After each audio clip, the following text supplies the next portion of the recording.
Welcome students. In the unit electrochemistry, we are going to take galvanic cell. इसको समझने से पहले हमने कुछ दो मिक्सचर लिए हैं बच्चे। जैसे एक सोल्यूशन बीकर में हमने क्या लिया है, जिंक राड को डिप किया है कॉपर सल्फेट के सोल्यूशन में, और दूसरे बीकर में हमने क्या किया है, कॉपर राड को डिप किया हुआ है सिल्वर नाइट्रेट के एक्वस सोल्यूशन में। तो हम देखते हैं कुछ समय के बाद दोनों ही सोल्यूशन हीट अप हो जाते हैं, दोनों बीकर हॉट हो जाते हैं, उनमें से हीट इवॉल्व होती है रिएक्शन में से। तो होता क्या है, जिंक जो है वो मोर इलेक्ट्रो पॉजिटिव है देन कॉपर, देयरफॉर जिंक जो है डिस्प्लेस कर लेता है कॉपर सल्फेट में से कॉपर को। जी रिएक्शन हो जाती है, कॉपर जो है वह बाहर आ गया सॉलिड फॉर्म में, वो जहाँ पर नीचे सेटल कर जाएगा, और जिन ऐसे कॉपर जो है सॉलिड फॉर्म में जहाँ नीचे सेटल कर जाएगा, और जिंक सल्फेट जो जहाँ से जिंक गुल के सोल्यूशन में जाके जिंक सल्फेट बना देगा। ऐसे ही कॉपर जो है वो मोर इलेक्ट्रोपॉजिटिव है than silver, therefore copper displaces silver from the silver nitrate solution. तो क्या होगा, कॉपर सिल्वर नाइट्रेट में एक्वस जो है पानी में घुला हुआ है, सिल्वर जो है वो सॉलिड बन के जहाँ नीचे बैठ जाएगा, सिल्वर जहाँ ऐसे नीचे डिपॉजिट हो जाएगा, और कॉपर नाइट्रेट जो है वो पानी में घुल जाएगा। तो ऐसी रिएक्शन जो एक डायरेक्ट रिडॉक्स रिएक्शन हम करवा रहे हैं, जो ऐसी रिडॉक्स रिएक्शन जिसमें रिडक्शन और ऑक्सीडेशन एक ही बीकर में होती है, वो होता है डायरेक्ट रिडॉक्स रिएक्शन। तो इस रिडॉक्स रिएक्शन में क्या हो रहा है, हीट जनरेट हो रही है। तो ये एक एक्जोथर्मिक रिएक्शन है। इसमें क्या हो रहा है, मोर इलेक्ट्रोपॉजिटिव मेटल जो है वो डिस्प्लेस कर ली है लेस इलेक्ट्रोपॉजिटिव मेटल को फ्रॉम द सोल्यूशन। तो बच्चे अगर हम एक ऐसा डिवाइस बना लें जिसमें जो रिडॉक्स रिएक्शन से chemical energy in the form of heat निकल रही है उसको हम इलेक्ट्रिकल एनर्जी में कन्वर्ट कर सके, उसी डिवाइस को नाम दे देते हैं गैल्वेनिक सेल या electrochemical cell. So a device in which chemical energy produced in a redox reaction is converted into electrical energy is called, उसी का नाम होता है गैल्वेनिक सेल। उसको इलेक्ट्रोकेमिकल सेल भी कहा जाता है, उसको वोल्टिक सेल भी कहा जाता है। तो बच्चे जी हमने एक सिस्टम सेट किया है, एक डिवाइस बनाया है जिसमें हमने रिडॉक्स रिएक्शन को इनडायरेक्टली करवाया है। एक हाफ सेल में हम ऑक्सीडेशन करवाएंगे, एक हाफ सेल में हम रिडक्शन करवाएंगे, और इस सिस्टम से क्या होगा, जो इसमें से रिडॉक्स रिएक्शन से एनर्जी प्रोड्यूस होगी, केमिकल एनर्जी प्रोड्यूस होगी, उसको हम कन्वर्ट करेंगे इलेक्ट्रिकल एनर्जी में। जैसे आप देख सकते हैं, ये लेफ्ट वाले हाफ सेल में हमने क्या लिया है, जिंक राड लिया है, जिसको zinc sulphate mean zinc rod को जिंक सल्फेट उसी के साल्ट के सोल्यूशन में डिप किया है। और दूसरी साइड हमने क्या लिया है, कॉपर स्ट्रिप ली है, और कॉपर स्ट्रिप को हमने कॉपर सल्फेट के ही एक्वस सोल्यूशन में डिप किया है। जिंक राड को जिंक सल्फेट के सोल्यूशन में डिप किया है, कॉपर राड को कॉपर सल्फेट सोल्यूशन में डिप किया है। जैसा हम जानते हैं जिंक जो है मोर इलेक्ट्रोपॉजिटिव देन कॉपर, इसलिए जहाँ पर जिंक करेगा ऑक्सीडेशन वो एनोड बन जाएगा, और कॉपर करेगा रिडक्शन, वो कॉपर जो आयन है वो रिडक्शन करेंगे, और इसलिए कॉपर का स्ट्रिप क्या बन जाएगा, कैथोड बन जाएगा। जो दोनों इलेक्ट्रोड्स हैं उसको हमने किसी मेटेलिक वायर से कनेक्ट किया है, और बीच में एक वोल्ट मीटर लगाया है, और साथ में कील लगाई है ऑन ऑफ करने के लिए। और दोनों सोल्यूशन जो हैं, जो इलेक्ट्रोलाइटिक सोल्यूशन है, उनको हमने एक इन्वर्टेड यू ट्यूब से ज्वाइन किया हुआ है। इसको हम बोलते हैं बच्चे साल्ट ब्रिज, क्योंकि इसमें हमने कोई इनर्ट साल्ट लिया होता है, जैसे पोटासियम सल्फेट, पोटासियम नाइट्रेट का सैचुरेटेड सोल्यूशन। जो इलेक्ट्रॉन जहाँ से प्रोड्यूस होंगे वो वायर में से ट्रेवल करेंगे, लेकिन जो आयंस की मूवमेंट होगी वो थ्रू दिस साल्ट ब्रिज होगी। तो क्या होता है बच्चे, जब इसकी वर्किंग होती है तो जिंक बीइंग मोर इलेक्ट्रोपॉजिटिव, तो जिंक क्या करता है, जिंक जो है जिंक राड से 2 इलेक्ट्रॉन का लॉस करके जिंक सोल्यूशन में डिजॉल्व हो जाता है, एक्वस हो जाता है। तो ये इलेक्ट्रॉन जहाँ से जहाँ आके इधर ट्रैवल करते हैं, तो जहाँ जो कॉपर सल्फेट जो ऑलरेडी है, कॉपर सल्फेट में से क्या होता है, कॉपर सल्फेट ऐसे आयनाइज किया होता है, कॉपर 2+ आयन्स की फॉर्म में होता है, सल्फेट 2- आयन्स की फॉर्म में होता है। जो हम पहले ही जानते हैं, कॉपर सल्फेट इस तरह से इलेक्ट्रोलाइट में प्रेजेंट होगा। तो ये जो कॉपर 2+ है जहाँ पर बीच में इसके सोल्यूशन के प्रेजेंट है, वो क्या करेंगे, वो कॉपर 2+ 2 इलेक्ट्रॉन गेन करेंगे राड के पास जाकर, इस स्ट्रिप के पास जाकर, और जहाँ जाके कॉपर सॉलिड फॉर्म में डिपॉजिट हो जाएंगे। तो क्या होता जाएगा, with the passage of time zinc rod में से जिंक डिजॉल्व होके जिंक 2+ बन के जहाँ डिजॉल्व होता जाएगा।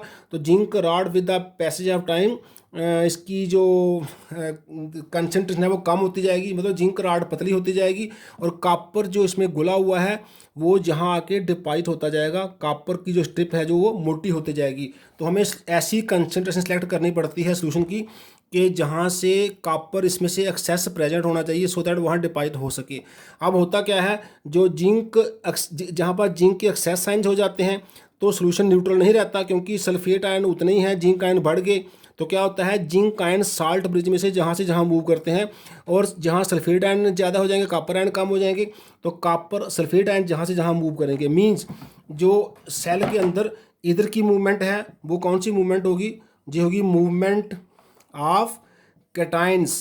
कैटाइन मूव करेंगे थ्रू द साल्ट ब्रिज इस साइड, ये लेफ्ट साइड से राइट साइड, और एनायंस मूव करेंगे, एनायंस कहाँ मूव करेंगे, एनायन मूव करेंगे राइट साइड से left side through the salt bridge. तो साल्ट ब्रिज का काम क्या होता है, दोनों सॉल्यूशन की इलेक्ट्रिकल न्यूट्रलिटी को बनाए रखना, क्योंकि अगर ये साल्ट ब्रिज नहीं होगा तो रिएक्शन कुछ समय के बाद स्टॉप कर जाएगी, जब इसमें कंसंट्रेशन ऑफ जिंक जो है वो ज़्यादा हो जाएगी, जहाँ कंसंट्रेशन ऑफ कॉपर कम हो जाएगी तो रिएक्शन फर्दर नहीं चलेगी। तो साल्ट ब्रिज का रोल बहुत ही इंपॉर्टेंट है। सो बच्चे, जिंक राड पर होगी ऑक्सीडेशन और कॉपर राड पर होगी रिडक्शन। जिंक इलेक्ट्रॉन लूज करेगा, कॉपर इलेक्ट्रॉन गेन करेगा, और इलेक्ट्रॉन जहाँ से जहाँ ट्रैवल करेंगे इधर से इधर, और जो कन्वेंशनल करंट है वो जहाँ से यहाँ ट्रैवल करेगी, क्योंकि जिस साइड इलेक्ट्रॉन जाएंगे उसके अपोजिट जो है पॉजिटिव चार्ज जाएगा, तो वो होगा flow of the direction of the flow of current. तो जहाँ पर जिंक राड पर ऑक्सीडेशन हो रही है, इलेक्ट्रॉन का लॉस हो रहा है, जो नोड का काम करेगी, और कॉपर स्ट्रिप पर रिडक्शन हो रही है, इलेक्ट्रॉन का गेन हो रहा है, तो ये रिडक्शन का काम करेगी। तो इस तरह से इनडायरेक्ट रिडक्शन होगी, और उसमें से जो एनर्जी प्रोड्यूस होगी वो हमारी हो जाएगी इलेक्ट्रिकल एनर्जी। जहाँ पर साल्ट ब्रिज का बहुत रोल होता है, क्योंकि ये electrical neutrality of the electrolyte जो है वो मेंटेन करता है, इसके बिना जो इलेक्ट्रोलाइट है वो न्यूट्रल नहीं रहेंगे, और जो सर्किट को भी कंप्लीट करता है, it completes the electrical circuit. क्योंकि इलेक्ट्रिकल सर्किट जो है हम जानते हैं नॉर्मली भी,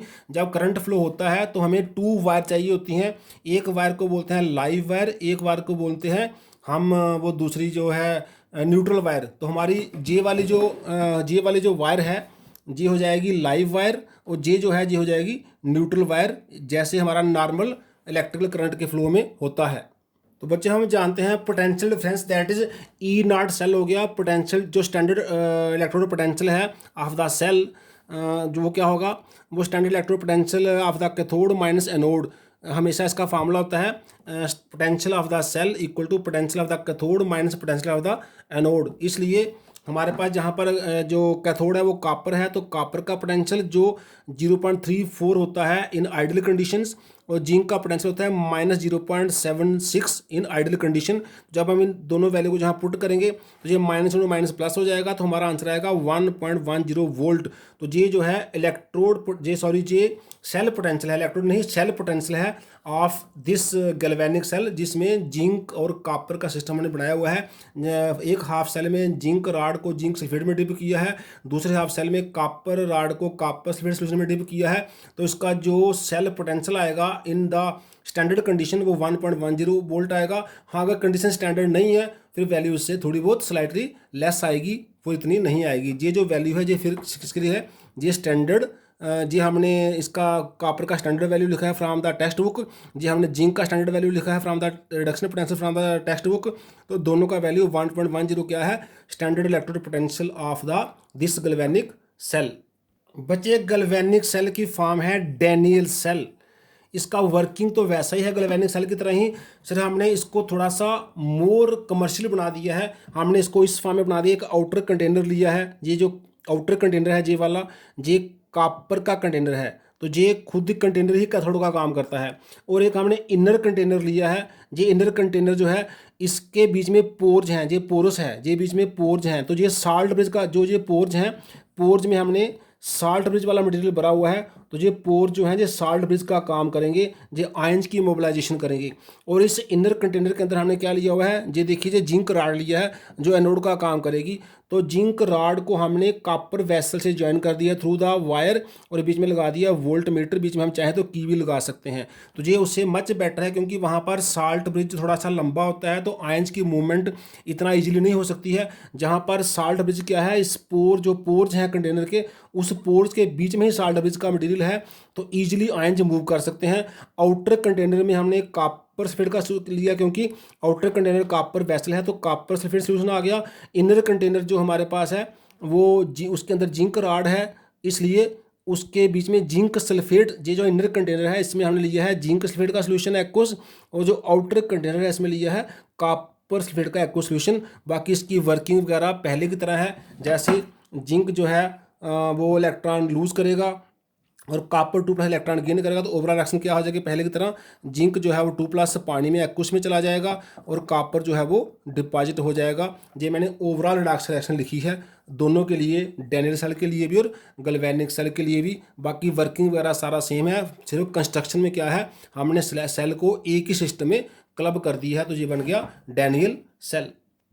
ऐसे हम एक और सिस्टम बना सकते हैं। अगर हम सिल्वर रॉड को सिल्वर नाइट्रेट सोल्यूशन में लें, एक हाफ सेल इसका बनाएं, दूसरा हाफ सेल बनाएं हम पहले की तरह कॉपर रॉड का कॉपर सल्फेट सोल्यूशन में।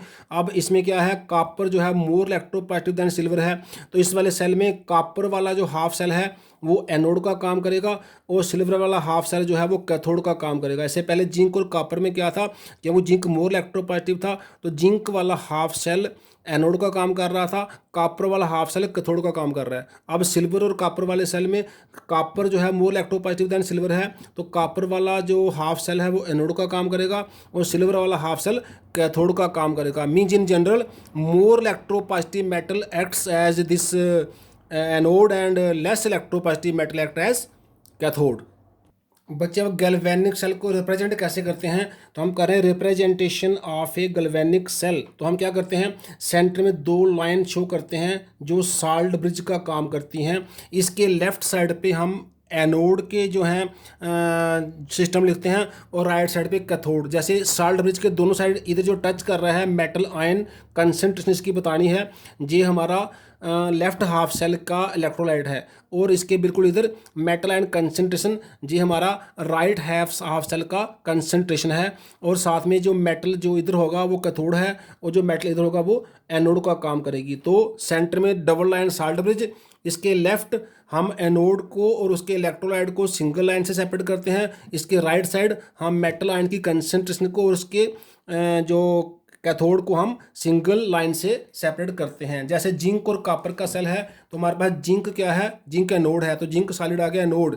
जिंक 2+ एक्व सोल्यूशन की कंसंट्रेशन बतानी है जितनी है वो इलेक्ट्रोलाइट आ गया। जे डबल लाइन साल्ट ब्रिज आ गया। कॉपर 2+ आयंस की कंसंट्रेशन जो है वो इलेक्ट्रोलाइट आ गया इस राइट साइड वाले हाफ सेल का, जिसमें हमने कॉपर सॉलिड जो है वो क्या रखा हुआ है, वो कैथोड रखा हुआ है। ऐसे सिल्वर, जैसे हमने देखा कॉपर और सिल्वर में क्या होता है, कॉपर एनोड बन जाता है, सिल्वर कैथोड बन जाता है। इसलिए कॉपर जो है लेफ्ट साइड लिखा हुआ है, सिल्वर जो है वो राइट साइड लिखा हुआ है। तो पहले कॉपर सॉलिड एनोड, फिर कॉपर आयन की कंसंट्रेशन एक्व सोल्यूशन में उसकी कंसंट्रेशन बतानी है, फिर साल्ट ब्रिज डबल लाइन, फिर सिल्वर जो है एक्व सोल्यूशन प्लस कंसंट्रेशन उसकी बतानी है जी हमारा इलेक्ट्रोलाइट है, सिल्वर नाइट्रेट हो सकता है या कोई और हो सकता है, और फिर सिल्वर सॉलिड फॉर्म में हमारे पास क्या है वो कैथोड है। तो जहाँ तक हम आयन की कंसंट्रेशन बता रहे हैं, हम चाहे तो पूरा कॉपर सल्फेट लिख सकते हैं एक्वस, या कॉपर जैसे जिंक सल्फेट पूरा भी लिख सकते हैं, या जिंक 2+ भी लिख सकते हैं। ऐसे ही कॉपर सल्फेट लिख सकते हैं या कॉपर लिख सकते हैं 2+, या सिल्वर नाइट्रेट पूरा लिखो या खाली सिल्वर प्लस भी लिख सकते हैं।